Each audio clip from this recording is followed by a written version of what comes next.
Quan pensem en jocs de simulació històrica sobre una taula, al moure miniatures per recrear un enfrontament militar, sovint partim d'una premissa una mica enganyosa. Una premissa que suposo que ve dels escacs, oi? Exacte, la il·lusió del control absolut. Aquesta idea que tu, com a comandant, ho veus tot des d'una perspectiva privilegiada i dissenyes una estratègia impecable. Clar, i mous el teu exèrcit com si fos un sol bloc perfectament coordinat. I l'enemic simplement espera el seu torn per rebre el cop, de forma endreçada. Jo mateix estic acostumat a aquesta falsa sensació de seguretat. És una perspectiva molt còmoda, sense dubte, però totalment aliena a la realitat d'un camp de batalla. Vull dir, la guerra no és gens endreçada. És soroll, és confusió, línies de comunicació tallades i, sobretot, molt de terror psicològic. I justament per això, en la nostra exploració d'avui, anem al gra per destil·lar el reglament de la tercera edició, en la seva versió fan-made, del joc Bolt Action. Una edició fascinant. Ho és. I la nostra missió avui és extreure exclusivament la mecànica bàsica. Allò essencial per aprendre a jugar sense perdre'ns en detalls històrics de batalles concretes. Volem entendre com aquestes regles de plàstic i daus aconsegueixen simular la incertesa tàctica a petita escala. Perquè el gran repte del disseny de qualsevol joc d'aquest tipus és traduir la famosa boira de la guerra sense que la partida es torni injugable. Jo estic segura que qui ens escolta valorarà l'equilibri que aconsegueix aquest sistema. Totalment. Perquè no és només matemàtica freda, sinó enginyeria lúdica autèntica. Però abans de moure res, com garantim que la partida sigui justa? Doncs hem de partir de la base de l'equilibri, mitjançant un sistema estricte de punts. Cap joc té interès si ja saps qui guanyarà abans de muntar la taula. Sí, i tant. Així que cada element, des d'un simple soldat amb un rifle fins al tanc més pesat, té un cost en punts. S'acorda un límit, per exemple, a 1.000 punts, i això et dona una simetria teòrica. Però un cop les miniatures toquen el taula... Aquesta simetria salta pels aires completament. I tot per culpa de la mecànica central del joc, el motor de la incertesa. El sistema d'activació, que és una meravella. Els jocs clàssics, tu actives tot el teu exèrcit. Resols els teus trits i després em toca a mi. El sistema clàssic, però aquí no. Aquí es fa servir una bolsa opaca i daus d'ordre. Com funciona aquesta connexió causal a la pràctica? Taula, introdueixes un dau del teu color a la bossa. Si portes 12 esquadres, fiques 12 daus verds. I si l'altre en porta 9, doncs 9 daus grisos. I es barreja tot. Exacte, es barreja tot. I llavors el torn no és un bloc rígid. Es treu un dau completament a l'atzar, a cegues. El color que surt dicta quin bàndol pot activar una unitat en aquell precís moment, i només una. És com treure boles d'un bombó de loteria. Tal qual. Fas l'acció i després es treu un altre dau de la bossa. El nivell de tensió que això genera quan s'està jugant és bestial. Perquè tu pots tenir un pla perfecte. Penses en fer foc de cobertura i després assaltar amb la infanteria. Però si la bossa vol... Si la bossa vol, l'oponent pot treure 3 daus seguits. I de sobte t'estan destrossant el flanc amb artilleria i has de passar d'una mentalitat superofensiva a intentar sobreviure. És un pànic total. És que aquesta aleatorietat simula la fricció real, simula el sergent que no sent l'ordre o la ràdio trencada. Bé, i quan finalment surt el teu dau, has de triar una de les 6 ordres possibles per a aquella unitat. 6 ordres que cobreixen pràcticament tot. Les podem repassar ràpidament per a qui vulgui entendre la terminologia clau. Tenim Fire, que és sacrificar el moviment per disparar estant quiet, amb màxima eficàcia. Clar, precisió pura. Després hi ha Advance, que és moure'ns fins a 6 polzades per a la infanteria i poder disparar, però, amb menys precisió. I Run, que és córrer el doble, 12 polzades sense disparar. Aquestes són les actives, però les altres 3 aporten una capa tàctica brutal. Tenim Ambush, per exemple. Que és quedar-se amagat esperant, oi? Exacte. Et quedes a la white, i és una eina de denegació d'àrea impressionant, perquè l'enemic sap que, si creua la teva línia de visió, rebrà foc immediatament, interrompent el seu propi moviment. Uau! Una amenaça invisible. Quines són les altres dues? Doncs tenim Rallying per recuperar l'alè i curar ferits, evitant el pànic, i finalment l'ordre de Down Cover. Aquesta és literalment llançar-se a terra per buscar cobertura i esquivar el foc, veritat? Això mateix. Només intenta sobreviure. però triar l'ordre no vol dir que els soldats l'obeeixin cegament. Aquí és on entra la boira de la guerra de debò. Perquè, clar, rebre l'ordre de moure's sota una pluja de bales requereix vèncer l'instint de conservació. Com simula això el reglament? Ho fa classificant la qualitat de les tropes i aplicant els marcadors de ping o supressió. Vale, entrem en això. Com va la qualitat de la tropa? Hi ha 3 nivells que dicten la moral base. Els reclutes, que serien inexperience, tenen una moral baixa, de 8. El gruix de l'exèrcit són regular, amb moral de 9. I els soldats endurits, els veteran, tenen un 10. Aquest número és el que s'ha de treure llançant 2 daus de 6 cares, oi? Treure igual o menys. Exacte. Treure un 10 o menys amb 2 daus sembla fàcil, Matemàticament és quasi segur. Però clar, els marcadors de pint ho canvien tot. Com funciona exactament aquesta mecànica de supressió quan l'enemic et dispara? Aquesta és l'eix del joc. Cada vegada que una unitat rep un impacte, i remarco, un impacte, no cal que mati ningú, rep un marcador de pint. El simple soroll de les bales tocant la paret ja espanta. O sigui, encara que el blindatge ho aturi, s'emporten el marcador. Sí. I cada marcador resta un punt directe al valor de moral d'aquella unitat. Ostres, per tant, si tinc uns veteran amb moral 10, però em disparen 3 vegades i acumulo 3 marcadors de Pinet, la meva moral baixa a 7. I llavors, quan treus el seu dau de la bossa i intentes dir-los que facin advance, has de llançar els 2 daus i treure un 7 o menys. Ja no és gens fàcil. Estàs demanant a la gent que s'aixequi mentre els disparen. I si fallo el test? Si treus un 8, per exemple, fallen. El pànic els domina. El dau d'ordre es canvia automàticament a down i perden el torn complet llançats a terra. Mare meva, quina frustració. Però m'encanta com a concepte. I la moral no pot baixar mai del 2 ni pujar de l'11. Si la moral arriba a un 2, pots donar aquella unitat per inoperativa una bona estona. Però espera, tinc un dubte de disseny aquí. Si veig que els meus soldats tenen molts marcadors i estan aterrits, i jo mateix decideixo no fer l'heroi i donar-los directament l'ordre de down, també he de tirar els daus?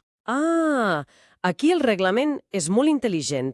Si a una unitat suprimida li ordenes fer down, ho obeeixen immediatament sense test de moral. Clar, perquè és el seu instint. Exacte.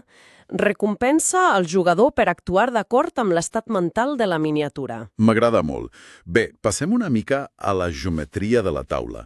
Suposem que superen la moral i accepten moure's amb advance o round. Sovint, en aquests jocs, les figures s'acaben amuntegant totes juntes darrere d'un mur d'una manera super irreal. L'efecte embut és un clàssic. Com s'evita en aquest document? Amb una regla molt estricta de distàncies. Les unitats poden pivotar i canviar de direcció com vulguin en moure's, però al final, totes les miniatures de la mateixa esquadra han d'estar a menys d'una polsada entre elles per mantenir la formació. Això té sentit. Però i amb la resta de l'exèrcit? Han d'estar obligatòriament a més d'una polsada de distància de qualsevol altra unitat, ja sigui amiga o enemiga. Això t'obliga a mantenir línies de batalla realistes. Et força a pensar en l'espai i evitar que la taula sembli un caos de plàstic. Però i si vull travessar les meves pròpies línies? Imagina que tingui infanteria avançant des del darrere. Es permet la interpenetració per a la infanteria. Imagines que s'aparten un moment per deixar passar els companys. Però els tancs no poden, veritat? No. Un tanc no travessa la infanteria. Si bloqueixes els teus vehicles al desplegar, tens un problema greu. Això penalitza la mala planificació. I parlant de planificació de l'entorn, els edificis intactes sempre són un malson logístic de mesurar. Com funciona aquí? Han optat per una abstracció molt neta. Si fas advance o ron cap a un edifici, només has d'arribar a una polsada i tocar una porta o finestra. I ja està.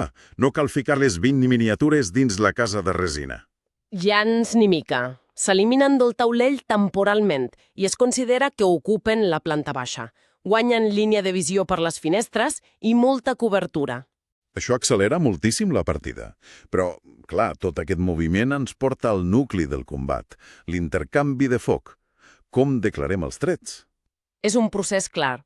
Declares l'objectiu, l'altre pot reaccionar, mesures distància, mires la cobertura, impactes i danyes. Però el més rellevant és com simulen el foc sostenit. A la preparació llegia això de fixar la punteria, el zeroing in, i em va semblar fascinant com crea angoixa. Explica una mica. Imagina una metralladora disparant a una esquadra al bosc.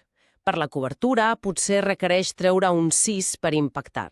Si la teva esquadra decideix no moure's al seu torn, Sigui per voluntat o perquè fallen la moral, clar. doncs si al següent torn el tirador torna a usar l'ordre de fire contra tu, l'impacte ja no necessita un 6. Passa a necessitar un 5 més. Uau. O sigui, el tirador està ajustant la mira. Exacte. I el tercer torn requerirà un 4 més, fins a arribar a un 2 més als torns successius. És un compte enrere. El joc et diu, si no et mous d'aquesta cobertura, el proper torn estàs mort. I trenca tota aquesta estratègia tan avorrida de quedar-se al fons del mapa disparant sense moure's. T'obliga a maniobrar. Totalment. Però et planteja un repte estadístic. Què passa quan vull disparar, però estic corrent, l'objectiu està darrere d'un mur, longíssim, i els modificadors fan que necessiti treure un 7 o un 8 en un dau de 6 cares. Estic condemnat a no poder ni prémer el gatel. Mai estàs totalment condemnat gràcies a la regla del tir afortunat. El joc et permet llançar el dau. Si necessitaves més un 6, el teu primer objectiu és treure un 6 pur. D'acord, un 6 net. Llavors ja impacta. No, encara no. Agafes aquest 6 i el tornes a llançar. Si torna a sortir un altre 6... De bo! 2 6 seguits. 2 6 seguits. Llavors aconsegueixes l'impacte impossible. Aquella bala que rebota on no toca i entra pel forat del búnquer. És brutal perquè manté l'esperança fins a l'últim moment. Tothom al voltant de la taula deu cridar quan passa això. És d'aquells moments que recordes setmanes després. M'ho imagino perfectament, però deixem les distàncies. Quan parlem de salt, de combat cos a cos, les regles canvien molt. Es mesura la distància d'arran, les 12 polsades, s'empenyen les miniatures i la letalitat és extrema. Molt extrema. No hi ha tirades de cobertura. El bàndol que pateix més baixes és eliminat completament. Però abans del xoc, qui rep l'assalt pot fer foc de reacció. Si no ha actuat encara en el torn, clar. Disparen mentre els altres corren cap a ells. Exacte, però hi ha excepcions terribles aquí. Sí. Llegia una regla especial que es diu carga que hiela la sangre. Com funciona això? Representa l'impacte psicològic d'unes forces d'assalt d'elit atacant unitats inexperients. La por és tan gran que aquests reclutes es queden congelats. No poden fer el foc de reacció. O sigui, veuen venir la càrrega i no poden ni disparar per defensar-se. Quina angoixa. I encara hi ha una regla pitjor que aquesta, oi? La de l'ordre de Bansai de l'exèrcit japonès. Aquesta trenca el sistema. Normalment, per frenar un assalt, tu els dispares intentant acumular marcadors de pinnet perquè fallin el test de moral i no puguin carregar. Clar, els claves a terra per pura por. Però si una unitat japonesa rep l'ordre de Bansai i va directe cap a l'enemic més proper, se li permet ignorar quasi tota la supressió. Repeteixen els tests de moral fallats com si res. Vull dir que, com a defensor, veus que els dispares, els fas supressió i segueixen corrent cap a tu passi el que passi. T'obliga a recular i abandonar la teva posició abans que arribin. Exactament. Altera tota l'estratègia defensiva de la partida. Però clar, tanta letalitat, disparar i moure's té sentit per guanyar la missió. Disparar per disparar no et dona la victòria. Les condicions de victòria són vitals aquí. I tant. Hi ha 6 missions diferents que dicten quines unitats et seran útils. Per exemple, buscar i destruir. Que dona un punt per cada unitat enemiga destruïda. Un pur desgast. Aquí vols unitats pesades. Però què passa si jugues posicions clau? Allà has de capturar marcadors a menys de 3 polzades, o la missió de ruptura. Aquesta m'agrada molt perquè capgira el valor de les tropes. Has de moure les teves unitats per fer-les sortir fora de la zona de desplegament enemiga. Un simple jeep ràpid que normalment seria carn de canó. Es converteix en la millor eina per escórrer-se per les línies. Totalment. Després tenim alto secreto o mantener hasta ser relevados. Però vull aturar-me en demolición. O aquesta és tensa. L'atacant ha d'arribar a 3 polzades de la base enemiga. Però llavors... Llavors han de treure un 4 més al dau a final de torn per detonar els explosius. Pots fer-ho tot bé durant 3 hores i fallar l'últim dau. És molt cruel, però molt realista. I parlant de final de partida, crec que l'element que remata la feina del reglament és com gestionar el de retorn. No saps quan s'acaba el joc. És la boira de la guerra aplicava al rellotge. Al final del torn 6, quan s'ha buidat la bossa 6 vegades, la partida podria acabar. S'ha de tirar un dau de 6? Sí, i amb un 2 o un 3 s'acaben les operacions. El joc es congela allà mateix. Però si surt un 4, un 5 o un 6... Hi ha un 7 torn complet. Temps de descompte agònic per a tothom. L'impacte d'això en les decisions del torn 6 és enorme. Vull dir, si vaig perdent i jugo l'últim dau, faig córrer la infanteria pel camp obert per capturar un objectiu. Si s'acaba el 6, guanyo. Però si hi ha torn 7, em destrossaran de retruc, perquè estic al ras. Et força una gestió del risc extrema? Mai et dona la comoditat de planificar al final perfectament. És fascinant. Doncs bé, hem repassat els elements clau d'aquest reglament. La incertesa de la bussa de daus, el pes angoixant dels marcadors de Pinnet sobre la moral, aquesta precisió espacial de la regla de la polsada. El sistema de fixar punteria i les missions asimètriques. I tot en un document fan-made que assoleix un nivell de simulació tàctica molt profund. I per acomiadar aquesta immersió, vull deixar un pensament provocador per a qui ens escolta. Moltes vegades llegim tractats sobre grans generals i admirem els seus moviments aparentment maestres. Sí, com si ho tinguessin tot calculat. Per a quan t'asseus a jugar amb una mecànica com aquesta, on un flanc sencer pot caure perquè algú falla un test de moral desesperat o perquè l'enemic fa un tir afortunat impossible, et qüestiones la mateixa història militar. Totalment. Fins a quin punt tot va ser planificació? Exacte. Potser algunes de les gestes històriques més brillants no van ser fruit d'un geni pur, sinó l'equivalent a tenir la sort immensa de treure el dau del color correcte de la bossa en el pitjor moment possible. És una reflexió per tenir-la present. Gràcies a tothom, ens escoltem en la pròpera exploració.